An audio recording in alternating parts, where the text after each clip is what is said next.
Hello, my merry people of YouTube. So, this is my second video today. My first one was me laying on the couch feeling miserable because I did too much. So, the moment I start feeling better, what do? I hop in the shower and then I'm like, oh, I should make a YouTube video because of my scar and the swelling is less and da da da da. So here I am doing what I do best, which is called doing too freaking much. So, I know some of y'all have wondered what the heck is going on with my head. This is called plopping. Again, this is part of like the curly hair secret world. So this is part of how I get those fabulous curls and those great ringlets you guys see in my videos. So most people plop for like 20 minutes. I do it until I feel like dealing with having really long wet hair on my body. I don't feel like dealing with that yet, so we're still plopping. So we're going to try something a little different. So bear with me if this video gets a little screwy. I'm going to try to switch from the front camera to the back camera. Actually, yeah, I think I can try that. I'm going to switch from the front camera to the back camera, to try to get my scar. And then I'm going to use my mirror to monitor what I'm filming.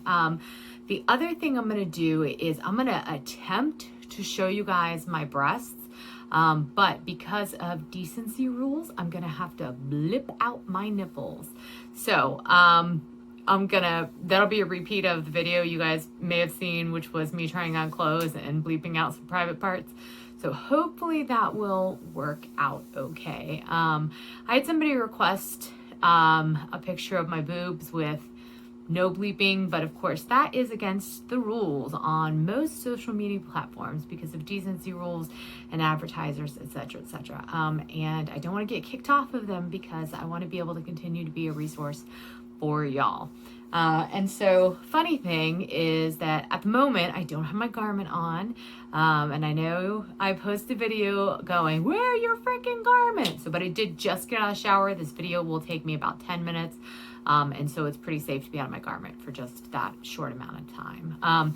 So one of the reasons I just looked down is I put my hands on my thighs, like, because I talk with my full body, like, man, I can't wait until I can put this on a tripod and you guys are going to see, like, I'm a going mess. And I noticed that my thigh is super sore, like the outsides of both of my thighs. And one of the things I was told was that swelling would move down my body, the swelling and the bruising. And the bruising did, and I guess maybe now the swelling is moving down. So that's interesting. And the swelling, for whatever reason, makes me hurt.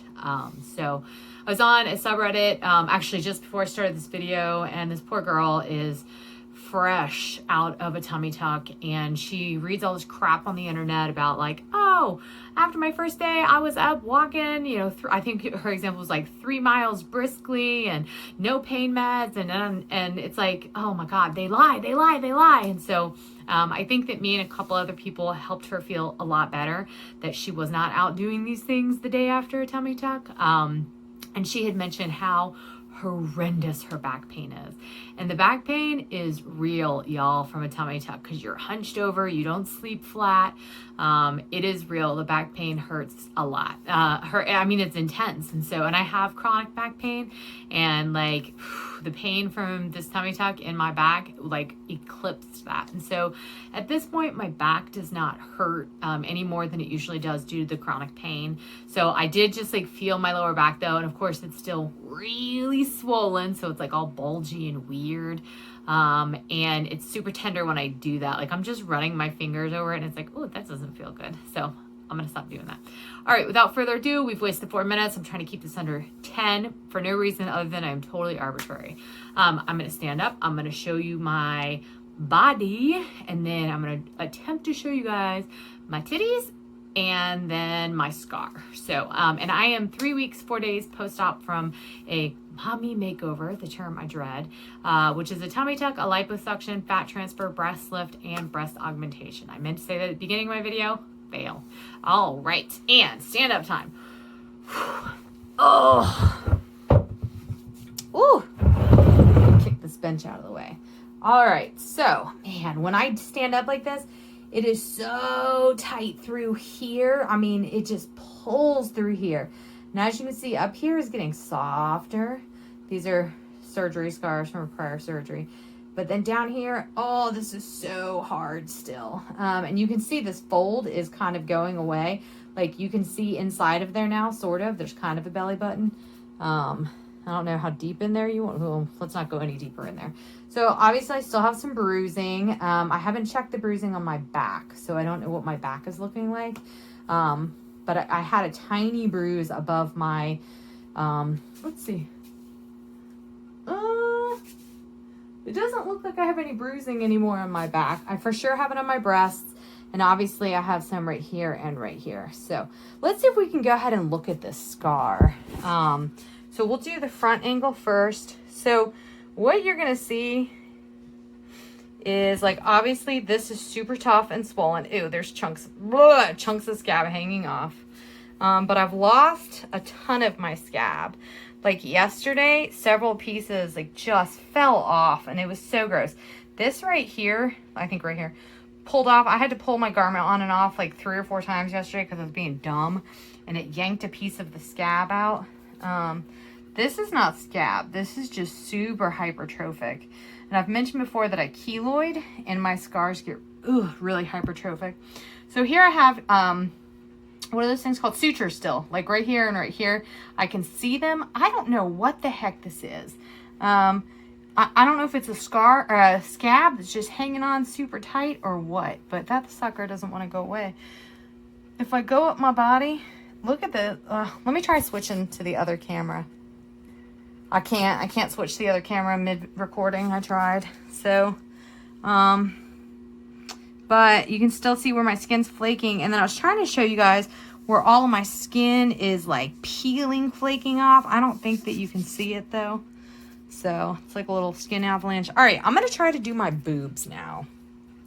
I didn't really think this out though of how I was going to get a good camera angle on my boobs. So, because I want to be, okay, well, we're just going to do it. And I got to stand still so that it's easy to edit out my nipples. Damn it, this isn't going to work out. Hold on. What if I kneel? Sort of. Okay, so these are my boobies, as you can see. This is the tape that is around my areolas, and then my vertical incisions. So I had a breast lift, even though I started out with, this was a 40A boob and this was a 40AA. So this was a bigger one, this was a smaller one. Both were freaking tiny. So when I had a breast lift, and so he did the incision here, pull it together. Well, typically when you have implants, you get an inframammary crease incision. I do not have one. I have no idea why. Maybe it's because my implants are only 310 moderate profile, which is very small when it comes to implants. I don't know why. I'm not really sure what the deal is with not having that's such a hard word to say, crease incisions. So as you can see, my left one is dropping quicker than my right one. Let me see if I can get down a little bit. Hold on. We're gonna make this easy though.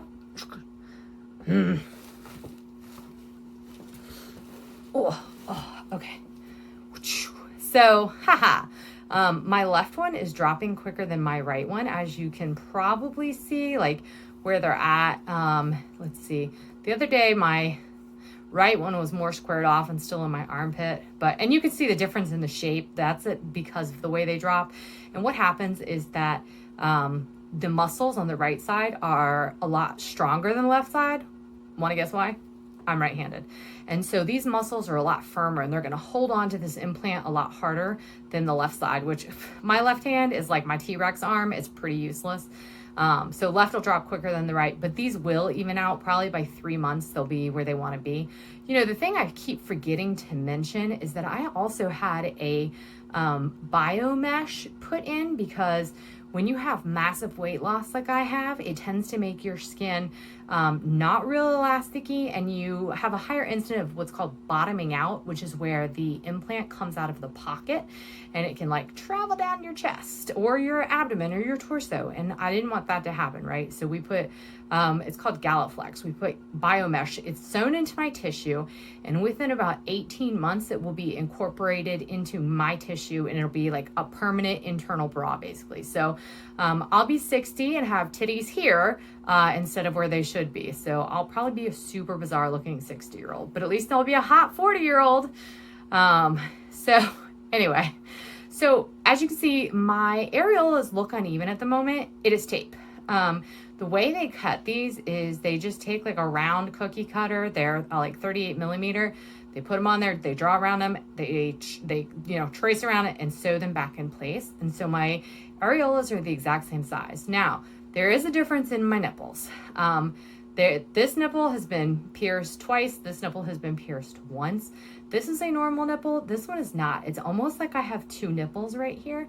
I don't know. It's strange. I've had it my whole life. It is what it is, basically. So as you can see, my tape is starting to lift. And here's another way you can tell that which one's dropping faster. It's like, you see my finger disappears under this implant, and my finger doesn't even come close to disappearing under this implant. So, but I really want to look under this tape because I'm dying to see these incisions. But that is a big no-no. If I came in there on Thursday when my surgeon's going to remove my tape with no tape on my titties, oh my God, he would have my head. And so we're not going to do that because we follow directions in this house. And I'm also a minute overtime at this point. So anyway, I'm excited for, to get shit. I was trying not to move so I didn't have to bleep so much. I'm excited for when I get to 90 days, 3 months basically, that they'll be much, more even and closer in place. And so this is very normal. I'm going to turn sideways though, so you guys can see the projection on these things too. All right. Bloop. Sorry, I'm on this here bench. Okay, that's not gonna work out. Oh, here we go. But it's kind of from the bottom, which is wonky. But so you can see the projection on the left side. I'm gonna turn around, and you can see the projection on the right side. Let me put this here bra back on,